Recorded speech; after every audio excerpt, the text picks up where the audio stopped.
ഞാൻ ഈ വീഡിയോ എടുത്തുകൊണ്ടിരിക്കുന്നത് ഫെബ്രുവരി മാസം 11-ാം തീയതി. നിങ്ങൾക്കറിയാം, നിങ്ങളുടെ പബ്ലിക് എക്സാം തുടങ്ങുന്നത് മാർച്ച് മാസം. ഏകദേശം കഷ്ടിച്ച് ഒരു 17 ദിവസം.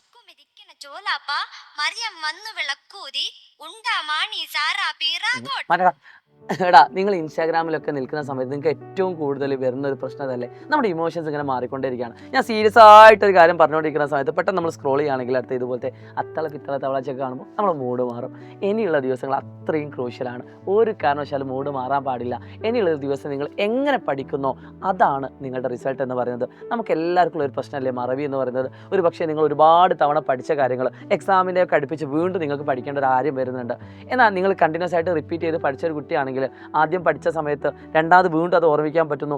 എക്സാമിന് തലേ ദിവസങ്ങളിലോ അല്ലെങ്കിൽ കുറച്ച് ദിവസങ്ങളൊക്കെ മുമ്പ് വീണ്ടും നിങ്ങൾ ആ ചാപ്റ്റർ പഠിക്കുമ്പോൾ നിങ്ങൾക്കത് പെട്ടെന്ന് മനസ്സിലാക്കാൻ സാധിക്കുന്നു. അത് നിങ്ങൾ കണ്ടിന്യൂസ് ആയിട്ട് റിവൈസ് ചെയ്തതുകൊണ്ടാണ്. അതുകൊണ്ട് നിങ്ങളോട് എനിക്ക് പറയാനുള്ളത്, എല്ലാ നിങ്ങളുടെ സന്തോഷങ്ങളും നിങ്ങളുടെ കാര്യങ്ങളൊക്കെ അത്യാവശ്യം മാറ്റി വെച്ചുകൊണ്ട്, എല്ലാം മാറ്റി വെക്കണം എന്നല്ല, എന്നാലും മാക്സിമം നിങ്ങൾ മാറ്റി വെച്ചുകൊണ്ട് ഇനിയുള്ള ഈ ഒരു മാസം ഹാർഡ് വർക്ക് ചെയ്യുകയാണെങ്കിൽ നിങ്ങൾ വിചാരിച്ച റിസൾട്ടിലേക്ക് നിങ്ങൾക്ക് എത്താൻ പറ്റും. All the best. കാണാം.